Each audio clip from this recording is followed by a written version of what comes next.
HR management functions. What do they do? What are the kind of things they have to think about? Obviously, strategy and planning. That's usually more at the higher levels.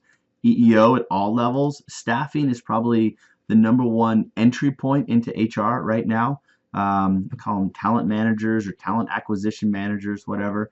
But there's a million firms. There's service firms that support larger firms. We'll get into this a little bit later when we get to the staffing section. But basically, like Microsoft would say, hey, look, we're paying $30 million a year for this HR function called staffing to go out and hire people. Why don't we contract it out with somebody else for $20 million a year and see what they can do? And so that creates, there's a demand, right? Where there's demand, supply will come. And so that creates a supply of these firms that people go to, and they do, in effect, headhunting, and they do high-end recruiting, and they do really well. Which you have a lot of students that go there, and they crush it. So staffing, anyway, great entry-level area. Talent management and development, let's think about like careers, succession plan within the organization, vertical growth, rewards. One of our guys just went on, she's a compensation analyst right now, so that's this thing called total rewards, right? So it's your base pay, it's your variable pay, it's your commission, it's your bonus structure, it's executive compensation, it's stock options, and anyway, we'll get into that as well. Risk management, worker protection. Larger firms will have dedicated safety people. You might be a safety and health professional or aspiring in this class right now. You guys will get hired usually at larger firms. But in mid-size and smaller firms, that all kind of falls on the HR person's lap. L&I, and anyway, you get the drill. We're going to go there as we go through. And of course, union relations. A union will create a collective bargaining agreement between the employees, union, and the organization. And usually it's an HR person that negotiates that does the analysis, that figures out what we can give, what we're not going to give. So they are, in effect, the management side. And I try to be balanced, but basically the management side in those situations. All right, let's keep going. 3 roles. This one's going to be really important for some of our assignments. So actually, let me go to the next slide, then I'll come back. In the past, HR has evolved incredibly over the past 30 years. I'd say even since I worked in HR, it was talked about then, but it's even more so now. And that is where it used to be primarily, not exclusively, but primarily an administrative role. That means if there's a problem with payroll, you fix it. Somebody wants to change their benefits, you fix it. Hiring, applications, interview questions, I mean, stuff like that. Orientation of employees, onboarding is what we call it. That all fall on an HR person. Most of that has either been automated through technology, much of it has been outsourced to other organizations, like I mentioned earlier with Microsoft. So today that's much smaller, but the expectation of an HR person is that they can create administrative systems to do a much larger statement of work. So it's not like the work has gone away, but it's been made efficient through technology and through best practices. So much less administrative work in the HR field than it used to be. And now it's basically administrative expertise. You build a dashboard, you build a set of metrics, you build a scorecard to predict how well your organization is doing. You don't go file paperwork anymore. The middle one here, you can see operational or employee advocate role. The idea here is that you've got your biggest expense, which is obviously employees, right? Well, there's a couple industries that's an exception, but almost in every industry, your biggest expense is your payroll. And so you say, we're actually going to dedicate someone to take care of that largest expense. If there's a problem, everything, in this category, everything falls on your desk. I've had people walk in my office say, my marriage is falling apart, I'm going to quit my job. And you go, okay, well, would you like some time off? Or we'll pay for marriage counseling. Or like, how can we keep you here because we think you're really awesome? If you got to go, you got to go. Respect that. There are bigger things than work. But what can we do? Basically, how can we support? I remember when we did a bunch of big mass layoffs at Boeing, a big part of the kind of the back end of that was retraining, helping people look for jobs. People have been at the company for 15 years. Like, I don't know how to apply for a job, helping people through that. So that's kind of the employee advocate side. The operational side is, can you stand and deliver in your job? One of the unique things about HR as a field is if you are an accountant and you're a junior accountant and you get hired, you're mainly going to hang out with junior accountants, or an engineer with junior engineers. There isn't really junior HR people. HR people exist to make the company go better, which means I was 20 years old. I went to work at Boeing and I'm at a table. I remember this vividly. I'm at a table and every person at that table had been an executive, not a manager, an executive for more years than I had been alive. And we're sitting there at this table, and I can barely spell HR at this point, and I think Boeing makes airplanes. I'm not really sure. And they're like, hey, James, what are your thoughts on X, whatever it is, a union contract, a grievance, whatever it is. At that point, I mean, your credibility is on the line. You have to be able to stand and deliver and do so in an intelligent way. Otherwise, there's someone ready to take your place. So that's kind of the operational side. That in the past is pretty much like it is now, maybe at a different level, but in terms of amount of work that an HR person does, it's similar. The massive change is the top one, kind of the strategic model. So whereas maybe 20 years ago, you would have, in a big company, you have a team of maybe 10 or 20 HR people. The only person who would interface with executives would be your HR director. The only person who would think strategically, who would think 10 years, 20 years, who would think systems and processes would have been your HR director. Now it's a demand of pretty much every level of HR. So you can see it's kind of reflected in the graph there. In the past, a small part of the work. Now it's a huge part of the job. You can't not be strategic or intentional, whatever word you kind of want to put by that. But one of the things that I take away from it is, and I think I might even bring this up a little bit later, is there's a premise, or what's the word? A heuristic in HR that says you can't serve a business until you learn a business. You can't serve a business until you learn it, till you know how it operates, the formal structure, the informal structure, its history, its present, its future. And until you figure that out, you're not going to be of much use. I had a mentor tell me there are two types of HR people. They're the types that do their job, they never get promoted, and they never move. And there's the type of HR person who learns the business. They learn accounting, even though they're in HR. They read the financial reports, and they read the prospectus, and they listen to the news, and they listen to, and they learn what's happening. Like, what do we do here, and how does it work? They begin to speak that language, and they end up taking over the world, at least the HR world anyway. Just kind of how it should be, because they have the platform and the credibility to be able to solve real problems. So anyway, that's what you might call like the HR transition, transitioning from more to less administrative work and from less to more strategic work. Quick comment on organizational culture. In many ways, organizational culture is driven by who you hire and how you socialize them. Part of that is how you pay them. All those things, of course, fall into the HR discipline, so they have a big footprint on what organizational culture looks like.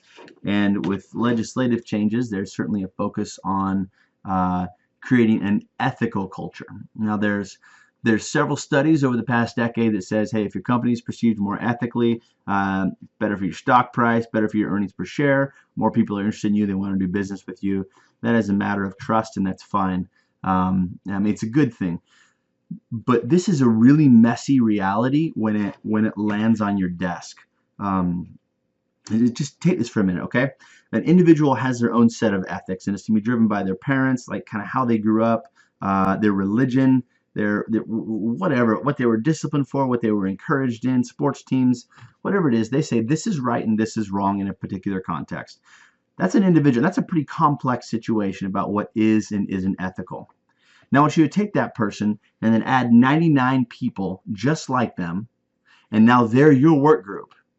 And you just, I'm pointing, you decide as the HR person what's ethical, what's okay. So you write your policies and you come out and okay, this is the appropriate ethical standard. Says who? Well, says you. Well, you're one of 100. What makes your idea carry weight, carry authority? Just because of your job title? So this is really, really, really messy. Do we want ethical organizations? Of course. Is it important? Of course. How do we do that? There's the what and there's the how. The what is really clear. How you do this, gets pretty complex. There's one heuristic that looks like this. What's the legal question here? Does this meet like all of our rules, laws, state, federal, etc.? And then the next question is the ethical question. Some people try to wrap it up into something. Hey, if your mom read whatever you did right now, if your mom read about it in the newspaper tomorrow morning, would you be okay with that? I think like, well, I don't know. There's a lot of moms that have a lot of variants out there. I'm not sure that's really crystal clear. So I'm not gonna throw out a pass on this or say here's the easy way to do it, because there isn't an easy way to do it. No decision, no action in terms of kind of a code of conduct or a code of ethics is a decision. It's just a really crappy decision. So you have to form your culture, including an aspect of ethics. You have to be clear about it. Post it, says what we will tolerate, what we won't tolerate, but just know that it's going to affect many parts of your business. I had a story I might get to later. This guy who was from Turkey, and he was absolutely brilliant engineer, worked in airplane systems, and he just made a dumb move. To him, it wasn't a dumb move. To him, it was a funny move. Matter of fact, he thought it was hilarious. And we're over there just going, man, we come from kind of two different cultures. So you want to be multicultural, right? You want to be open to different perspectives. And at the same time, in this case, it was basically one person offending another. We're like, well, that person's got a kind of a right to be able to come to work without getting harassed. And it was, so anyway, bottom line is there, it's messy. Do your best. And you get my phone number. Something comes up. Okay, legislation regarding ethics. Sarbanes-Oxley is one of many. It's the only one I'm going to talk about here.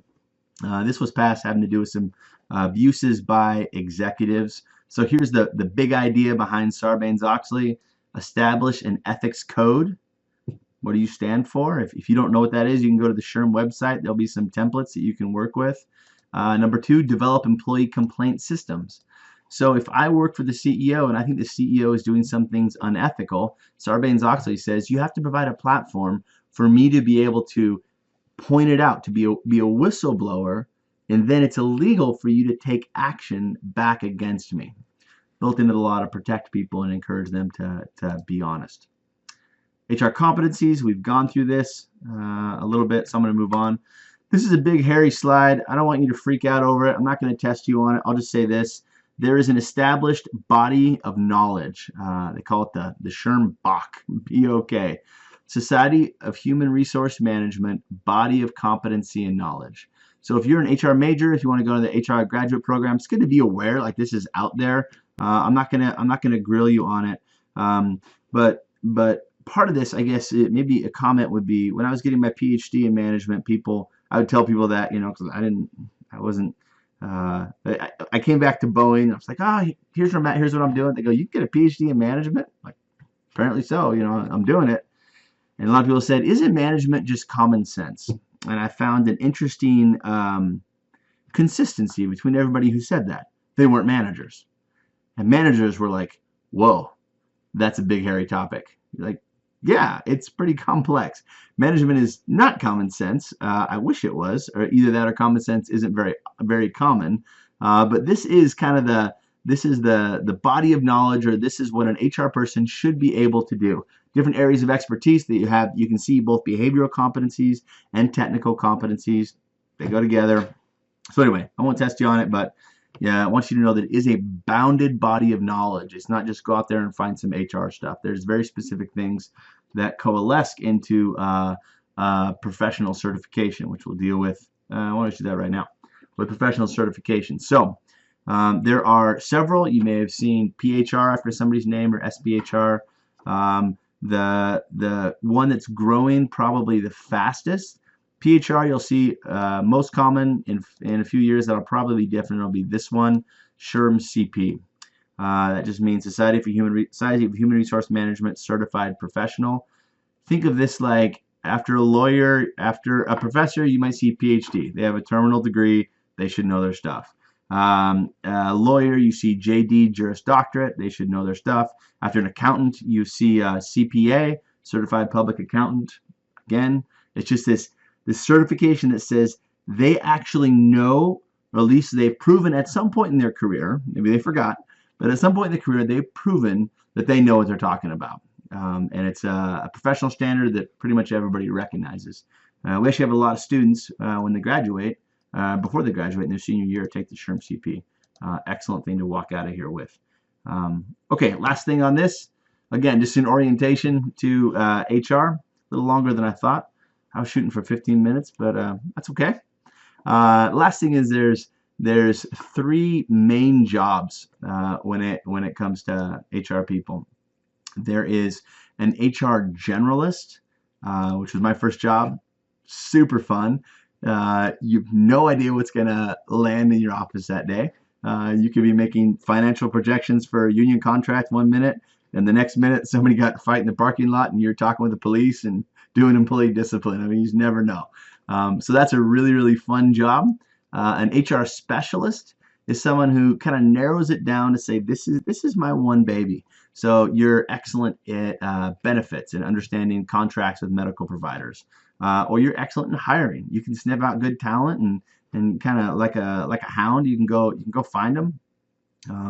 Or whatever it is, your particular area of expertise. An HR specialist has a more narrow role. The third one, it's not listed here, but that's okay, is this HR manager. An HR manager is somebody who manages generalists and specialists. So that's it. I know that was a little longer than I thought, but shorter than the 8 hours we could have done, so that's okay. But hopefully that helps just in terms of kind of an overview of what does an HR person do, what do they need to be good at, what are the jobs they take, stuff like that. So that's it for chapter 1.